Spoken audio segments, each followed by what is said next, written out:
ആമാശയത്തിനു വേണ്ടി ആദർശം വിറ്റ് സമൂഹത്തിൽ അനാവശ്യ ചർച്ചകൾക്ക് ചുക്കാൻ പിടിക്കുന്ന ഈ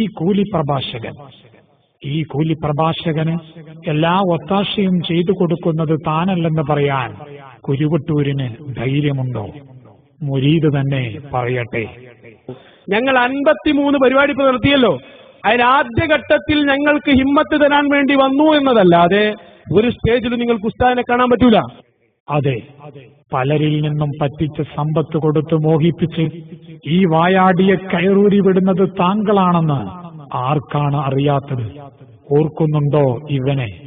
താങ്കൾ ആരാണെന്നും പൊന്മള അബ്ദുൽ ഖാദർ മുസ്ലിയാർക്കെതിരെ ചാനലിൽ പോകാൻ താങ്കൾ നൽകിയ ഒത്താശ എന്തായിരുന്നുവെന്നും സാഗരവിശാലമായി ഈ പഴയ മുരീദ് തന്നെ പറഞ്ഞു തരും. ഈ മഹാനവറുകളാണ് കേരളത്തിൽ. എനിക്ക് ഇത് അദ്ദേഹം കേൾക്കുന്നുണ്ടാവും. അദ്ദേഹം ഹജ്ജിലാണെന്ന് തോന്നുന്നു. എന്നാൽ ഇത് കേൾക്കൂ. എന്റെ ഭാഷയുടെ അർത്ഥം അദ്ദേഹത്തിന് മനസ്സിലായിട്ടുണ്ടാവുമെന്ന് ഞാൻ പ്രതീക്ഷിക്കുന്നു. അദ്ദേഹം എല്ലാ രംഗത്തും ഇതൊരു സ്ഥലത്ത് പണ്ട് ആരിഫ് അലി പറഞ്ഞല്ലോ, മൗദൂദിയെ പറ്റി എവിടെങ്കിലും ഒന്ന് പറയണ്ടേ, അതുകൊണ്ട് ഞാൻ ഇവിടെ പറയുന്നു. അതുപോലെ ഇത് എവിടെങ്കിലും ഒരു സ്ഥലത്ത് പറയണമല്ലോ, അത് ഞാൻ ഇവിടെ പറയാം. ഇവിടെ ഞാനത് പറയാം.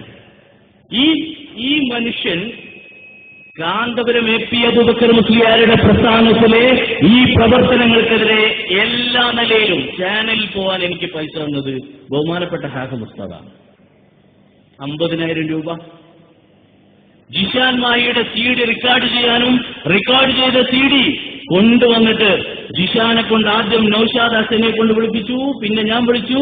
റെക്കോർഡ് ചെയ്ത ക്യാമറമാൻ ഇവിടെ തന്നെ ക്യാമറയും പിടിച്ചിരിക്കുന്നുണ്ട്. ഈ സദസ്സിലൊരു പ്രത്യേകത ഉണ്ട്, നൂഹ് നബിന്റെ കപ്പൽ പോലെയാണ്. എല്ലാവരും ഇവിടെ ഉണ്ട്. ആദ്യം ഇത് പൊളിക്കാൻ ഓൺലൈനിൽ ഇറങ്ങിയ ARCKP ഉണ്ട്. രണ്ടാമത് ഇതിന്റെ അന്വേഷണമായിട്ട് ഇറങ്ങിയ ജിഷാൻ മാഹി ഉണ്ട്. പിന്നെ ഏത് ക്ലിപ്പ് കിട്ടിയാലും സമുദായത്തിന് ഉപയോഗപ്പെടുത്തുന്ന നൂറുദ്ദീൻ തങ്ങൾ ഇവിടെ ഉണ്ട്. മറ്റൊന്ന് ജിഷാൻ മാഹിയുടെ ഈ ഏറ്റവും പ്രസക്തമായ ഈ സംഭവങ്ങൾക്കൊപ്പം ജിഷാൻ മാഹിയെ നിന്ന് കാര്യങ്ങൾ പഠിച്ചറിഞ്ഞ് സമൂഹത്തോട് സംവദിക്കാൻ മുന്നോട്ട് വന്ന അൻസാർ മാഷി ഇവിടെ ഉണ്ട്. അതോടൊപ്പം നൌഷാദ് ഹസനി പ്രസംഗിച്ചു എന്ന് പറയുന്ന പരിപാടിയെ പൂർണ്ണമായി ഒപ്പിയെടുത്ത ക്യാമറമാൻ മറ്റൊരാളാണ്. അയാളാണ് ഈ സ്റ്റിൽ ക്യാമറയായിട്ട് ഇവിടെ നിൽക്കുന്നത്. അങ്ങനെ എല്ലാവരും ഇവിടെ ഉണ്ട്. നൂഹ് നബിന്റെ കപ്പൽ തന്നെയാണ്. എല്ലാവരും ഇവിടെ ഉണ്ട്. അതുകൊണ്ട് ഈ സദസ്സാണ് അതിന് ഏറ്റവും പറ്റിയതെന്ന് എനിക്ക് തോന്നുന്നു. അങ്ങനെ എനിക്ക് പണം തന്ന് ചാനലിൽ പറഞ്ഞേച്ചു. ജിഷാൻ മാഹിയുടെ CD പിടിക്കാൻ എന്നെ ഏൽപ്പിച്ചു. ഞാൻ ചോദിക്കുന്നു, ബഹുമാനപ്പെട്ട ഹാഫിദ് ഉസ്താദെ എന്ന് കൂടി കൂട്ടാം. എല്ലാ ബഹുമാനാദരങ്ങളും നിലനിർത്തിക്കൊണ്ട് ഞാൻ ചോദിക്കുന്നു, നിങ്ങൾക്ക് കാന്തപുരം സൂക്ഷിക്കുന്ന മുടിയെക്കുറിച്ച് ഷാറമുദാറക്കെന്ന് നിങ്ങൾ പറയുന്നുണ്ടോ? നിങ്ങൾ അങ്ങനെയല്ലേ ഇപ്പൊ മൂപ്പര് പറയുന്നത്? രാമന്തളി SKSSFൽ ചേർന്നതുകൊണ്ട് കാബറായി ചത്തുപോകുന്ന മൂപ്പർക്ക് എന്റെ ആക്കിപത്തിലെ പേടിയുള്ളൂ. മൂപ്പര് ആക്കിപത്തിനെ കുറിച്ച് ഒരു പേടിയില്ല. പുതിയ കാലത്തിന്റെ ട്രെൻഡ് എങ്ങനെയാണ്? മറ്റുള്ളവർ ഇപ്പൊ അങ്ങനെയാണ്. APക്കാരെ കണ്ടാല് അവരും പറയാം, എന്താണ് നിങ്ങള് ആക്കിപത്ത് സൂക്ഷിച്ചോളൂ കേട്ടോ. പറയുന്നവന് ഓന്റെ സ്വന്തം ആക്കിപത്തിനെ കുറിച്ചൊരു ബോധമില്ല. ഞങ്ങളൊക്കെ സൂക്ഷിക്കാറുള്ളത്, ഞങ്ങളൊക്കെ ആഗ്രഹിക്കുന്നത്, ഞങ്ങളൊക്കെ വേദനിക്കുന്നത്, ഞങ്ങളൊക്കെ ഭയപ്പെടാറുള്ളത് സ്വന്തം ആക്കിപത്തിനെ കുറിച്ചാണ്. അതിന് മറുപടി പറയാൻ, അതിൽ ഉത്തരം പറയാൻ, അതിൽ അഹങ്കരിക്കാൻ ആർക്കാ കഴിയാ? ഇപ്പൊ മൂപ്പര് ഇരുന്നിട്ട് പറയാണ് രാമന്തളി കാഫറായിട്ടുണ്ട്. കാരണം എന്താ? SKSSFൽ പോയത് കൊണ്ടാണത്രേ. എന്നാൽ ഞാൻ ചോദിക്കട്ടെ, നിങ്ങളുടെ വാദത്തിന് സമ്മതിച്ചു തന്നാൽ എന്നെ കാഫറാക്കിയതാരാ? ആരാ എന്നെ കാഫറാക്കിയത്? ജിഷാൻ മാഹിയുടെ വീട്ടിൽ രാത്രി ഉറക്കൊടിച്ചിരുന്നിട്ട് ആ ഉറക്കൊടിച്ചിരുന്ന് പലപ്പോഴും ഞങ്ങളെ പറഞ്ഞയച്ചത്. അവസാനം ഈ വീഡിയോ റെക്കോർഡ് ചെയ്യാനുള്ള ക്യാഷ് ക്യാമറക്കാരനെ ഒക്കെ കൊടുക്കാനുള്ള ക്യാഷ് മുഴുവൻ തന്നിട്ട് അതിനുള്ള യാത്രയും ബസ്സയും തന്നിട്ട് എല്ലാം ഞങ്ങളെ ഏൽപ്പിച്ചിട്ട് എന്നെ ഏൽപ്പിച്ച് നിരന്തരം അതിനെ പ്രൊമോട്ട് ചെയ്തിട്ട് പലപ്പോഴും ജാലിയവാലയുടെ അടുത്തേക്ക് പോകാൻ അവസാന നിമിഷങ്ങളിൽ ക്യാഷ് തന്ന് പറഞ്ഞയച്ചത് ബഹുമാനപ്പെട്ട ഹാഫിദ് ഉസ്താദെ നിങ്ങളല്ലേ? നിങ്ങൾ പറയാറില്ലേ എന്നെ നിയന്ത്രിക്കുന്നത് മടവൂരിലെ മഹാനവറുകളാണെന്ന് പറയാറില്ലേ? മടവൂരിൽ വന്ന് സത്യം ചെയ്യാൻ ഞാൻ തയ്യാറാണ്. ഇത് കേൾക്കുന്ന മുസ്ലിം സമൂഹത്തോട് ഞാനിതാ വിളിച്ചു പറയുന്നു, മടവൂരിൽ വന്ന് ആ മക്ബറയ്ക്ക് മുന്നിൽ നിന്ന് ഞാൻ പറയും, ഈ സത്യം വിളിച്ചു പറയും. ബഹുമാനപ്പെട്ട ഉസ്താദെ നിങ്ങൾ, ഹാഫിദ് ഉസ്താദ് നിങ്ങൾ വരുമോ? എന്നിട്ട് തന്നു, ഇതെല്ലാം ചെയ്യിച്ചു. അവസാനം ഇനിയാ കേൾക്കേണ്ടത്, ആ ബഹുമാനപ്പെട്ടവർക്ക് ഒരു ലാപ്ടോപ്പ് ഉണ്ട്. ആ ലാപ്ടോപ്പിലാണ് ജിഷാൻ മാഹിയുടെ CD എഡിറ്റ് ചെയ്യുന്നത്. ജിഷാൻ മാഹിന്റെ CD എഡിറ്റ് ചെയ്യുന്ന ആ ലാപ്ടോപ്പിലാണ്. ആ മഹാനവറുകൾക്ക് ഒരു ഖാദിമുണ്ട്, അയാള് മലയാളിയല്ല, മലയാളം ഉറുദു ഒക്കെ അറിയുന്ന ആളാണ്. മർക്കസിൽ അയാൾ പഠിച്ചിട്ടുണ്ട്, ഇപ്പോഴും അദ്ദേഹത്തിന്റെ കൂടെ തന്നെയാണ്. ആ കുട്ടിയുടെ പേര് ഞാൻ പറയുന്നില്ല. ആ കുട്ടിയെ ഹാഫിന് തന്നെ കോഴിക്കോട് ഞാൻ താമസിക്കുന്ന സ്ഥലത്തേക്ക് പറഞ്ഞയച്ചിട്ട് എഡിറ്റ് ചെയ്തിട്ടാണ് ആ CD പുറത്തിറക്കിയിരിക്കുന്നത്. ഞാൻ ചോദിക്കുന്നു, ഹാഫിദ് ഉസ്താദ്, നിങ്ങൾ ഈ മുടി യഥാർത്ഥ ഷഹ്ർ മുബാറക്കാണെന്ന് വിശ്വസിക്കുന്നുണ്ടെങ്കിൽ ആ ജിഷാൻ മാഹി ഇതിനെതിരെ പറയുന്ന CD ഒരു ആത്മീയ നേതാവാണ് നിങ്ങളെങ്കിൽ, അല്ലെങ്കിൽ ആത്മീയതയ്ക്ക് പിന്നാലെ പോകുന്ന ഒരാളാണ് നിങ്ങളെങ്കിൽ, അല്ലാഹുവിനെ സാക്ഷി നിർത്തിയിട്ട് ഞാൻ പറയുന്നു, നിങ്ങൾ ഇങ്ങനൊരു സാധനം എഡിറ്റ് ചെയ്ത് ഇങ്ങനെ ഉണ്ടാക്കാൻ നിങ്ങൾ പറയുമായിരുന്നു. അപ്പൊ നിങ്ങൾക്ക് തോന്നും കഴിഞ്ഞിട്ടില്ല, ARCക്ക് ബാക്കി അറിയാം. ഈ സാധനം CD ആക്കിയിട്ട് നേരെ സത്താർ പന്തല്ലൂരിന്റെ കയ്യിലേക്ക് കൊണ്ടുകൊടുക്കുന്നതിനെ കുറിച്ച് ചർച്ച നടന്നു. ഹാഫിദ് ഉസ്താദിന്റെ നേതൃത്വത്തിലുള്ള ചർച്ച. നിഷേധവുമായി വന്നാൽ മടവൂരേക്ക് സത്യം ചെയ്യാൻ പോകുമെന്ന് പറയുന്നതോടൊപ്പം എന്റെ മൊബൈലിലെ ചില മെസ്സേജുകൾ കൂടി എനിക്ക് കാണിക്കാൻ കഴിയും. അദ്ദേഹം മെസ്സേജിലൂടെയാണ് കൂടുതൽ സംസാരിക്കുക. പക്ഷെ ഈ വിഷയങ്ങളിലൊക്കെ ചിലപ്പോഴൊക്കെ എന്നോട് ഫോണിൽ നേരിട്ടും സംസാരിച്ചിട്ടുണ്ട്. അതിൽ കൃത്യമായി ഈ SKSSFന് ഈ കേസറ്റ് കൈമാറാൻ ആവശ്യമായ നിർദ്ദേശങ്ങൾ അദ്ദേഹം നൽകി. ഞാൻ ചോദിക്കുന്നു ഒന്നുകൂടി, പ്രിയപ്പെട്ട ഹാഫിദ് ഉസ്താദേ, ഇത് തിരുമുടിയാണെന്ന് നിങ്ങൾ വിശ്വസിക്കുന്നുണ്ടോ? എനിക്ക് മറുപടി കിട്ടണം. ഞാൻ പിന്നെ വിലായത്തിലേക്കൊന്നും ഞാൻ പോകുന്നില്ല, കാരണം അത് പോയാൽ കുറച്ച് അധികമായി പോകുമെന്ന ബോധമുള്ളതുകൊണ്ട്. എന്നോട് മഹാന്മാരുടെ നിർദ്ദേശമാണിതെന്ന് പറഞ്ഞാൽ ഇപ്പൊ പറയാണ്, മഹാന്മാർ പറഞ്ഞു ഞാൻ ഇതിലേക്ക് പോയത് കൊണ്ട് കാഫറായി. മഹാന്മാരെ വെച്ച് മൂപ്പരെ കളി. മൂപ്പര് ഈ അടുത്തൊരു സംഭവം ഉണ്ടായി. പേരോട് നേൽവിവാദം ഉണ്ടാക്കിയിട്ട് വന്നപ്പോ മൂപ്പര് അനുയായികളൊക്കെ വിളിച്ചു പറഞ്ഞു, അഹ്മദുൽ ഹംബൽ തങ്ങള് മൂപ്പരെ മുന്നിൽ പോയി പൊട്ടിക്കരഞ്ഞത്രേ. ഹാഫിദിന്റെ മുന്നിൽ വന്നിട്ട് ആ സാക്ഷിയുണ്ട്, എല്ലാം ഉണ്ട്. എന്തിനായിരുന്നു കുരുവട്ടൂർ ഈ നാടകങ്ങൾ? താജുലുലമയുടെ കസേരയ്ക്ക് വേണ്ടിയായിരുന്നു. എന്ത് നേട്ടമാണ് താങ്കൾക്ക് ഇതുകൊണ്ട് ലഭിച്ചത്? ധൈര്യമുണ്ടോ ഇത് നിഷേധിക്കാൻ? ചാനൽ നാടകത്തിൽ താങ്കൾക്കും മുരീദ് നൗഷാദിനുമുള്ള പങ്കെന്തായിരുന്നുവെന്നും താങ്കളുടെ നമ്പറിൽ നിന്ന് പോയ മെസ്സേജുകൾ ഏത് രൂപത്തിലായിരുന്നുവെന്നും രാമന്തളിക്ക് വിഭവങ്ങൾ അയച്ചുകൊടുത്തത് ഏത് ഇമെയിൽ ഐഡിയിൽ നിന്നാണെന്നും ഞങ്ങൾ വ്യക്തമായി പഠിച്ചിട്ടുണ്ട്. ഈ സമസ്ത പൊട്ടിക്കുന്ന ഹാഫിദ് ഉസ്താദ് നേരത്തെ പറഞ്ഞിട്ടുണ്ട്, പറ്റാതൂള, അങ്ങനെ ഒരു പ്രശ്നമില്ല. ഈ സമസ്ത പൊട്ടിക്കുമെന്ന് ഇന്നും അന്ന് ഒരു കാലത്തും പറയൂല. പറഞ്ഞതായി തെളിയിക്കാൻ ഞങ്ങൾ വെല്ലുവിളിക്കുകയാണ്. വെല്ലുവിളിച്ചോ? അണ്ണാക്ക് പൊട്ടുവോളം വെല്ലുവിളിച്ചോ? പണമാണല്ലോ നിന്റെ അജണ്ട.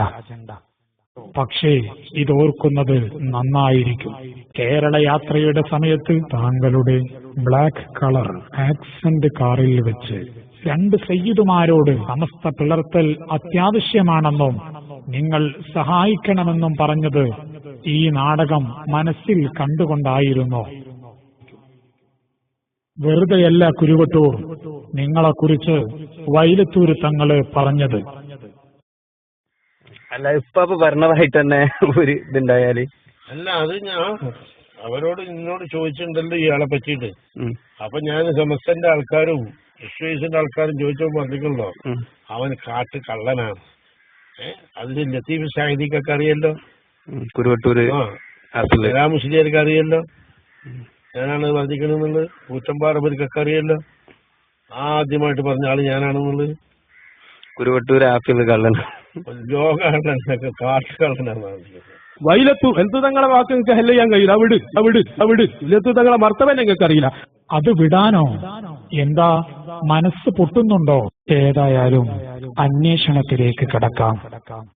കേരളത്തിലെ പല അനുഭവസ്ഥരെയും ഞങ്ങൾ സമീപിച്ചു. 8-9 വർഷം കൂടെ നടന്നവർ. പക്ഷേ ഇയാളുടെ ശൈത്താനിയത്ത് വ്യക്തമായി അനുഭവമുള്ളതുകൊണ്ട് വാ തുറക്കാൻ പേടിക്കുന്നു. എന്തിനേറെ പറയണം, ഇയാളെ കേരളത്തിലേക്ക് കൊണ്ടുവന്നവരടക്കം. എങ്കിലും ഹക്ക് ജനങ്ങൾക്ക് ബോധ്യപ്പെടാൻ ചിലർ മനസ്സ് തുറന്നു. അവകൾ മാത്രം CD ആക്കുകയാണെങ്കിൽ ധാരാളം CD ഇറക്കാനുള്ളവ ഞങ്ങളുടെ കൈവശമുണ്ട്. ചിലത് മാത്രം അവതരിപ്പിക്കട്ടെ. വെല്ലുവിളിയിൽ നിന്ന് തന്നെ തുടങ്ങാം. എവിടുന്ന് കിട്ടി? ഉസ്താദ് ഒന്ന് പറഞ്ഞു എന്ന് ഏത് കേസിലാ ഇങ്ങോട്ട് കിട്ടിയത്? അതാ ഞങ്ങൾക്ക് അറിയേണ്ടത്. എന്താ പതിനാണ് എന്താണ് ആ വാദം? ഇത് 1500 കിലോമീറ്റർ അപ്പുറത്താണ് റൗദ എന്ന് ഉസ്താദ് പറഞ്ഞു.